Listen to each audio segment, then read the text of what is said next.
President Macron has convened us for what has been dubbed as the How Dare You Summit.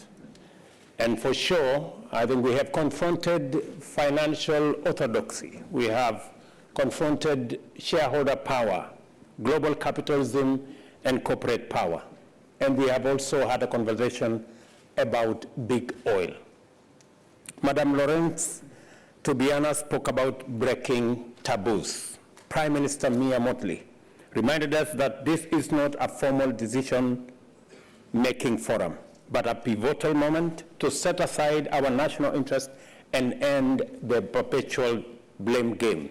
I want to repeat here again, as I did before, this is not about North versus South. It is not about emitters or non-emitters. It's not about the rich versus poor, climate guilty or innocent, and the powerful or the powerless. It's about all of us, big and small.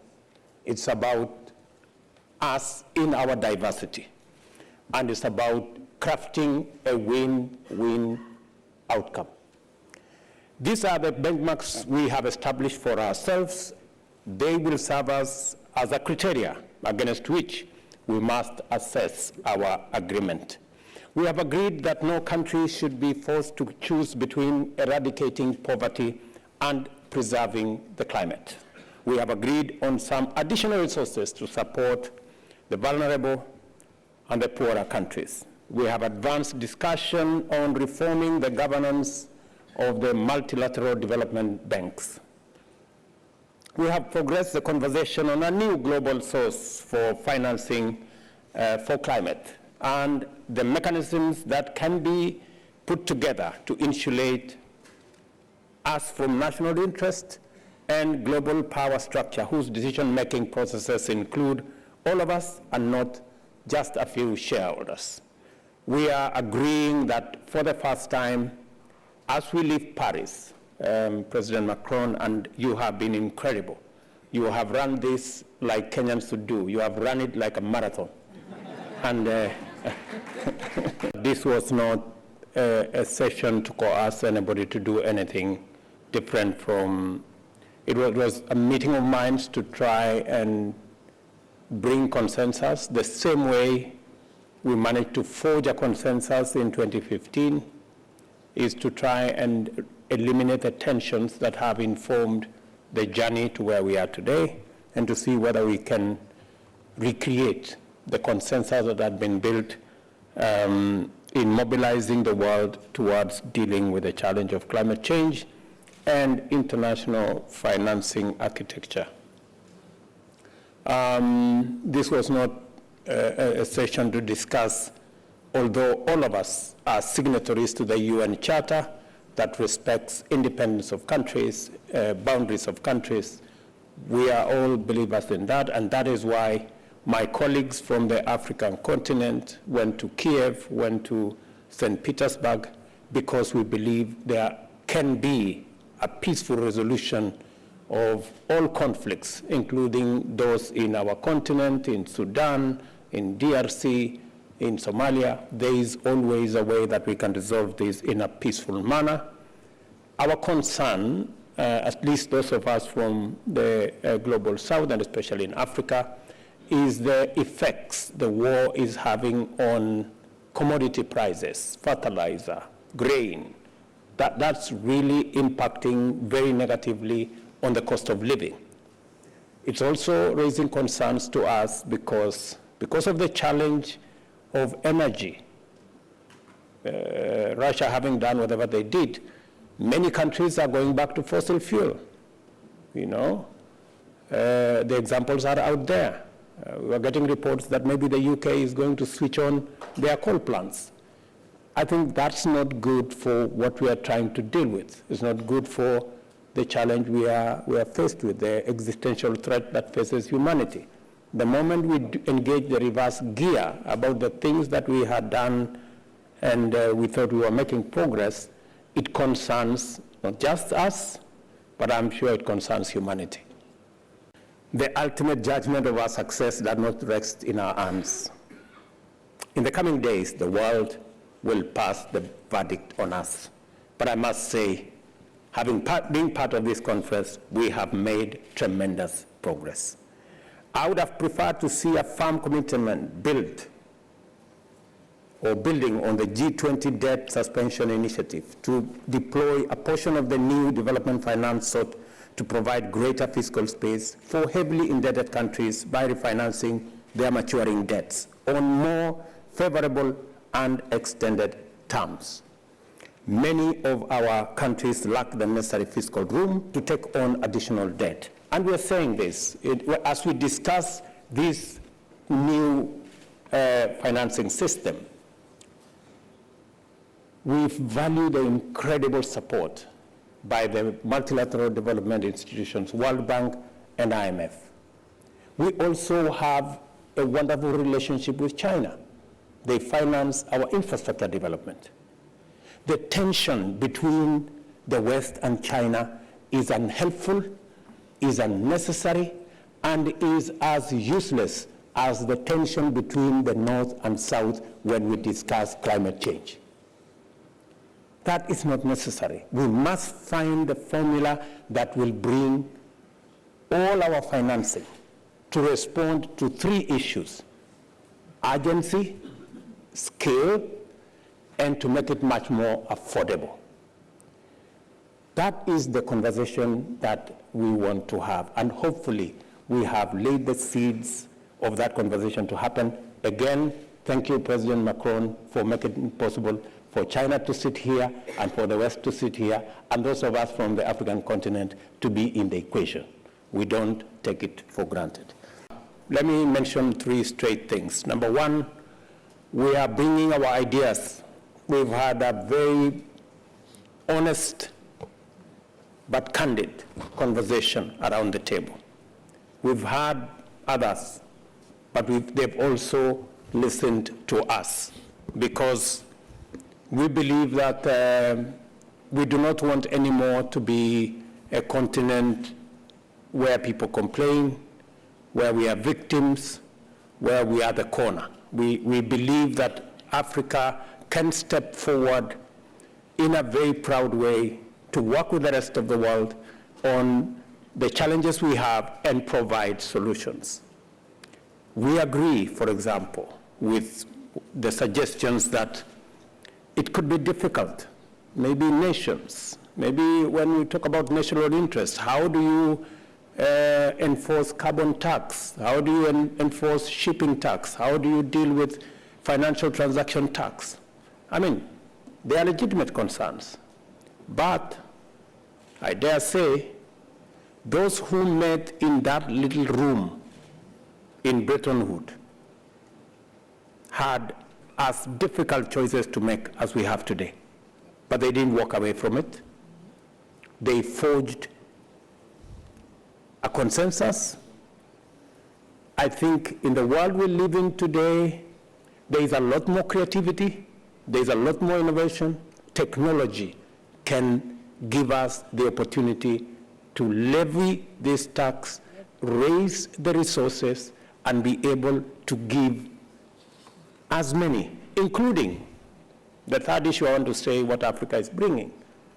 We are the continent with the largest renewable energy reserves, whether it is wind, solar, geothermal, hydro. How are we going to raise the resources to unlock the huge potential in our continent? It is by having this kind of candid conversation. It is by bringing our ideas on how we can be creative, how we can be innovative, how we can leverage on technology so that we can raise the requisite resources to unlock the Hinga Dam that is giving us nightmares, which can provide electricity to 15 countries. We still have 600 million Africans who do not have access to electricity, 900 of them without access, 900 million of them without access to clean cooking energy. We need the scale of the resources that we are discussing and to democratize the raising of those resources so that it becomes a lot more easier to make decisions going into the future. So finally, let me say, Africa is coming with ideas. We are coming with our resources. We have the largest renewable energy resources. 2/3 of the world's arable, uncultivated arable land is in our continent. We have the youngest population in the continent. These are assets that Africa is coming to the table with so that we can provide an outcome that is win-win, contributed by everybody. We have agreed that we have to rethink. We are in a new normal. The new normal that came through the pandemic, into the Ukraine-Russia war, into the vagaries and what climate change is doing to us. Floods, cyclones, droughts, and the threat to humanity that we see. This new normal requires a new approach. We're all clear that up to 52 countries are facing debt distress. I listened to my sister Kristalina, and you know, Kristalina, we have a wonderful relationship. You have been immensely supportive of Kenya. But looking at this context and listening to the discussion about the SDR, the allocation, the reallocation, the application, the verification, the assessment, the next, I get a headache. Honestly, I sincerely think that there is a much more creative way of dealing with this. The same way we did it during COVID. There is a way we can do this so that those in distress, the 52 countries to start with, how do we make it possible for them? Since they are already assessed for the debts they owe, how do we make them enjoy the benefit of a pause or reschedule or whatever you want to call it, so that they can have immediate liquidity and create space for themselves. That is a conversation that I think we should have. And let me say, this will move us closer to addressing the crisis that we have today on matters liquidity. We have also had a conversation and progressed one on a new global sources of financing for climate action and mechanisms that can be better insulated from national interest.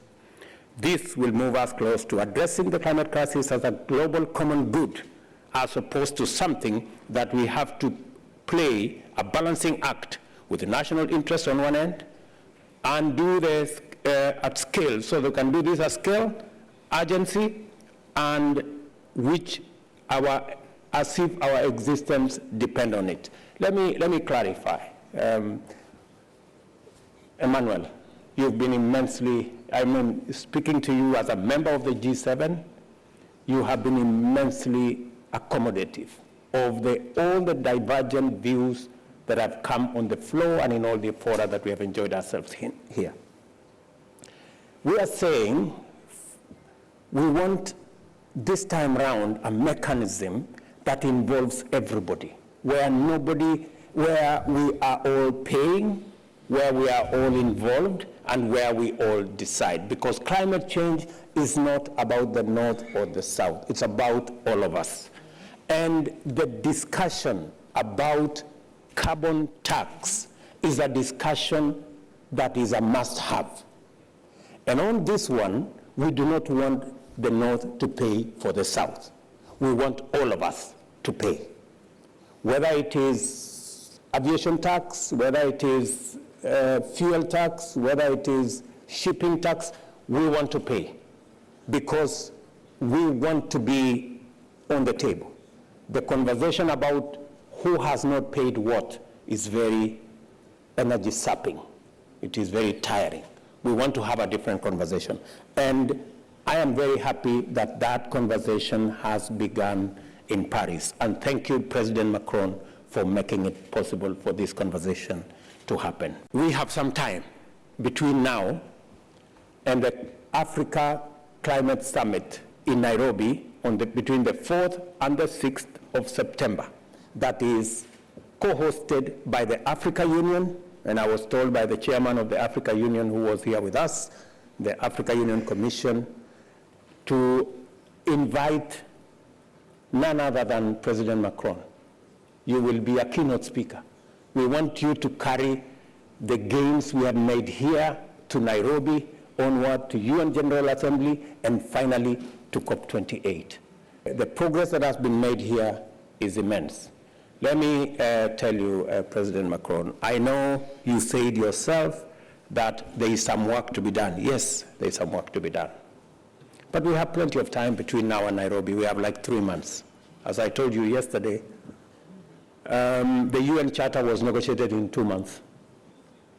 I also said that the Bretton Woods institution where Kristalina and Ajay are working, they were negotiated in a little village, a little town called Bretton Woods in 1945, in 3 weeks. We have a lot of time between here and Nairobi, and between Nairobi and COP28, we can fix this, and it can happen for all of us. Thank you very much. On taxation, I am in favor of an international tax financing the efforts we will be called upon to make to fight against poverty and for the climate. I have reminded you that France has applied 2 taxes which were earlier proposed on airplane tickets on the one hand and financial transactions on the other. But you will agree that an international tax is an international tax when everyone has adopted it. And as we saw with socialism, international taxes do not work in one single country. And we are finding ourselves at a technological frontier. We cannot go on hurting ourselves all alone in our corner. We are going to have to try to oblige others to follow us and to be all mobilized. We are in favor of an international tax on maritime transport because it's a sector which hasn't been taxed, and there's no reason that it shouldn't be taxed. There's no reason it should not contribute to all the efforts that are being made all around the planet. I think that's an excellent cause. We need to go on mobilizing people. We have a club of people who are like-minded, and I think that it's not the only area in which we're going to have to negotiate, but we will negotiate there, and we will begin with probably a very modest contribution because it's a sector which is decarbonizing and we're supporting them to that end, but it's also entirely justified that the very high, sometimes income streams which are made there be taxed. But for that, in order to work, we have to do the same thing that we've done with international taxation, minimum international taxation, which is that we need to have a series of countries that are following the lead. And to be very clear, if China, the United States, and some key European countries that also have large firms involved don't follow, then you'll set up a tax, but nothing will happen because the people who you tax will go toward countries where you don't pay the tax. And so obviously key countries in this area have to be brought on board, and we're going to go on working along those lines. And our next meeting at the IMO in July will be of decisive importance. And you've understood, these aren't just words. These are concrete answers. This is a follow-up mechanism. And at the very latest, in 2 years, we'll meet again, but there will certainly be some intermediate meetings and some in-depth changes. This mechanism is meant here as well to include on a very broad base, as President Ruto reminded us, this is our goal, not just with our governments, but with our civil populations. 2 comments by way of conclusion and some thanks. One comment, I think the strength of this summit was to bring together here a bit more than 40 heads of state and government, G7 member countries, major emerging countries, poorest countries, countries recently impacted by climate change, and who have an experience of vulnerability coming from all parts of the world. Our discussion was very free. In our plenary session today, at our dinner yesterday, where people were called on for certain things, were criticized, but I think that's a necessary precondition to build this clear, lucid, serious structure. I think its method means that our summit was called upon to bring about unity in the international community in terms of the answer we bring to our twin problems, the fight against inequality and the fight for the planet. If we fail, we will certainly head toward a fragmentation of our international institutions. Those that exist have been progressively made less legitimate by the poorest, and people have money and ideas need to be able to contribute to it in a very different way, and that will come. I think our responsibility is to uphold this unity in the service of the common good and of our principles, which we have redefined here. Finally, I would like to thank everyone who made the summit possible, obviously the heads of state and government, the Secretary General, my personal representative, their teams, the team from the Élysée, which were all on board, the ministers who have been here, their closest teams, their national administrations, whether we're talking about the Quai d'Orsay or Bercy in France, the Foreign Ministry and the Finance Ministry, which contributes to the discussion of all these texts, and then the French Development Agency and many other structures. I would also like to thank the Paris Peace Forum and its team, which also were of great assistance, and all the NGOs and representatives of civil society who were involved. We made a commitment, and it was held that 50% of the delegations and of the invited delegates coming from all continents, but would also come from civil society. And I want to thank all the NGOs who made that possible, who were mobilized, the representatives of civil society, and especially of youth. We heard from yesterday in the opening session particularly, and who had a lot of feedback into the platform of the summit, our site, and everything that was set up by our Secretary General. And they will go on working with us over time in the follow-up mechanisms. I won't go on at any greater length. I would simply like to answer the 3 questions which we will have. Thank you. I do share these concerns. It was a commitment made in Paris Agreement, and the expert at the opening session of this summit told us that now we were getting this 100 billion climate fund, but it's clear that it was too slow, and we want now a concrete analysis. I mean, you know that the mechanism is a report made every year by OECD, so we have this report and we know approximately who is contributing and not contributing and how it works, but now we need a much structured and precise follow-up in order to make it much more perceivable and agreed. So I do share this concern, and this is why in the conclusions of this summit and the 2-pagers, we will ask for a much detailed analysis and assessment process of this climate fund.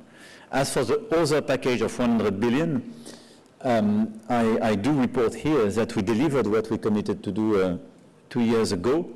France decided to reallocate 40% of its SDRs, and so the 100 billion is committed. 61 are already in the hands of the IMF, and allowed IMF to start with the several programs as mentioned by the MD, and we will follow up on that. I did certainly hear President Lula's concerns about dependence of trade on the dollar and a desire to move away from it. And that's a sentiment we've heard from a number of countries for different reasons. Most importantly, the ability that dependence on the dollar gives the United States to levy sanctions on countries that are guilty of enormous abuses, including human rights abuses.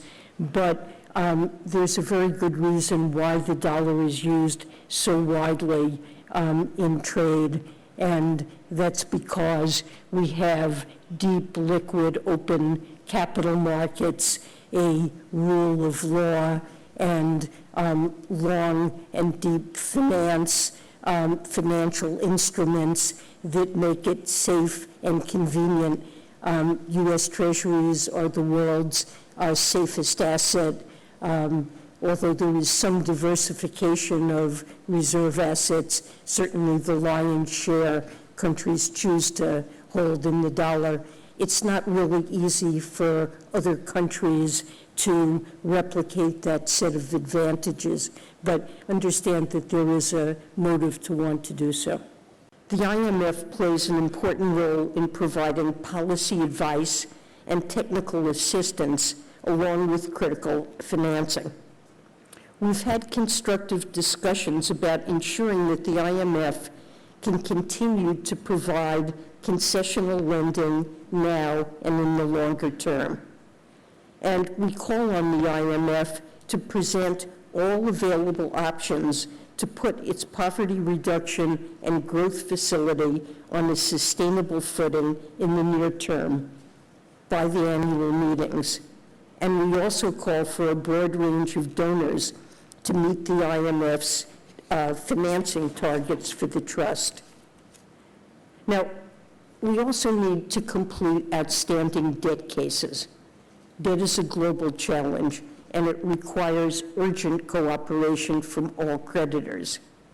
To that end, I'm pleased that all official bilateral creditors have reached consensus to move forward with the debt treatment for Zambia under the leadership of the Chinese and French co-chairs.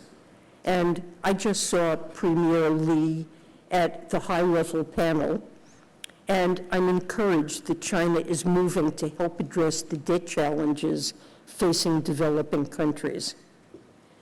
Beyond resolving outstanding cases, a productive first step to provide greater certainty and timeliness to the debt process would be the publication of a guide to the common framework for borrowers. Third concerns private capital mobilization. As we announced earlier this morning, the Investor Leadership Network, which includes companies with a total of over $10 trillion in assets under management, has launched a new commitment to accelerate pension fund and institutional investments in emerging and developing economies over the next 3 years. And the United States will work closely with them to facilitate investments in the critical areas of energy transition and sustainable infrastructure. I also continue to believe that MDBs should launch a set of more innovative tools to boost private capital mobilization. And that is a priority shared by many leaders of these institutions, like President Bonga. We've already taken significant complementary action. Through the G7, we seek to mobilize $600 billion for high-quality infrastructure investment through the public and private funds over 5 years. And the United States has already achieved $30 billion of its $200 billion commitment. And through initiatives like the JETPs, or Just Energy Transition Partnerships, we're bringing public and private sources of funding together to provide tens of billions of dollars to fight climate change and spur economic development in emerging economies. Well, the challenge to the world that has brought us here to Paris is to make sure the global financial architecture can orient the necessary finance toward the essential tasks of eradicating poverty, combating climate change, and building a global economy that allows people and the planet to thrive. There's a great deal of work to do, and I look forward to working with the leaders on this stage and many more to advance our shared efforts. Thank you again, Mr. President, for your leadership. The summit is an important milestone in our effort to evolve the global financial architecture to be more responsive to the tremendous challenges and opportunities facing us. And the last 2 days have made me optimistic about the progress we've made so far and the momentum that I believe can carry us forward in the coming months. I'd like to touch on our progress in 3 areas that I focused on during my time here at the summit. First, our initiative to evolve the multilateral development banks, or MDBs. Global challenges like climate, pandemics, and fragility and conflict are putting development gains at risk. That's why I called for the evolution of the development banks last fall to tackle these global challenges with sufficient speed and scale. Our goal is to strengthen the MDB's work on eradicating poverty, and supporting sustainable growth. They're traditional goals, not distract from them. We've made significant progress on the MDB Evolution initiative with a broad coalition of shareholders. And our coalition has made preliminary updates to the World Bank's mission and its operating model. We're unlocking as much as $50 billion in additional lending capacity over the next decade. And our estimate is that the MDBs as a whole system could unlock $200 billion in new lending capacity over the same time frame, and that's through balance sheet measures that are either already under implementation or being deliberated. Now, that by itself would be a very significant achievement.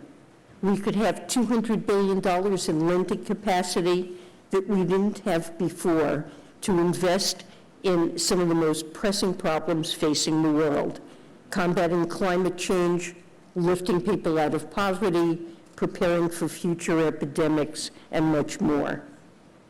But the evolution is not just about the balance sheet. It's about making sure we use these resources in a more impactful manner. So we're pushing for additional reforms on a rolling basis. And this includes work to optimize our climate finance architecture. We're very focused on the need to raise substantial additional resources to address climate change and poverty reduction and other global challenges. And so we're very open to innovative approaches, and hopefully we've put some on the table ourselves. I think this is a very constructive suggestion. I think would agree with President Macron's description of the logic of why it would be appropriate, and it's something that the United States will look at.